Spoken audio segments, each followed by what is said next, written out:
সম্প্রতি যুক্তরাষ্ট্রের president Donald Trump ও ইউক্রেনের প্রেসিডেন্ট ভলোদিমির জেলেনস্কির মধ্যে নজিরবিহীন বাকবিতণ্ডার ঘটনাটি নিয়ে নানা আলোচনা চলছে বিশ্বজুড়ে। ওই ঘটনার পর ইউক্রেনের খনিজ সম্পদ নিয়ে যুক্তরাষ্ট্রের সঙ্গে যে ঐতিহাসিক চুক্তি হওয়ার কথা ছিল সেটিও বাতিল হয়ে যায়।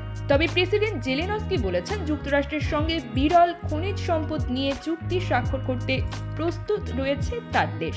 সোমবার ৩ মার্চ এক প্রতিবেদনে এই তথ্য জানিয়েছে ব্রিটিশ সংবাদ মাধ্যম বিবিসি।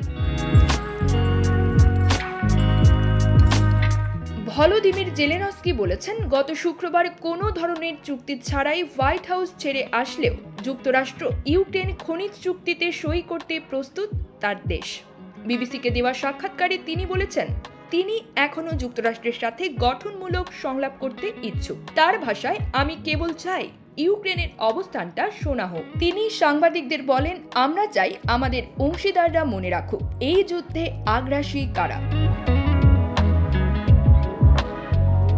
তিনি জানিয়েছেন, যুক্তরাষ্ট্র যদি আবার তাকে ডাকে তাহলে ফের তিনি সেখানে যেতে প্রস্তুত।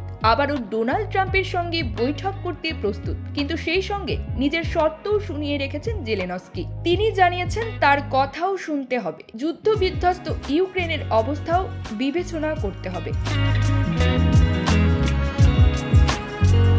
সম্প্রতি খনিজ চুক্তি স্বাক্ষরের উদ্দেশ্যেই হোয়াইট হাউসে গিয়েছিলেন জেলেনস্কি। সেখানে ট্রাম্প এবং ভাইস প্রেসিডেন্ট জেডি ভান্সের সঙ্গে বৈঠক হয় তার। কিন্তু সংবাদ মাধ্যমের সামনে তাদের তিনজনের মধ্যে বেশ কিছুটা সময় ধরে উত্তপ্ত বাক্য বিনিময় চলে, যা নজিরবিহীন ঘটনা।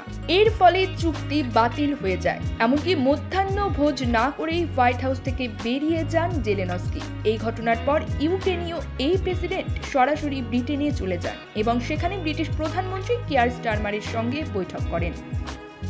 News desk, focus TV.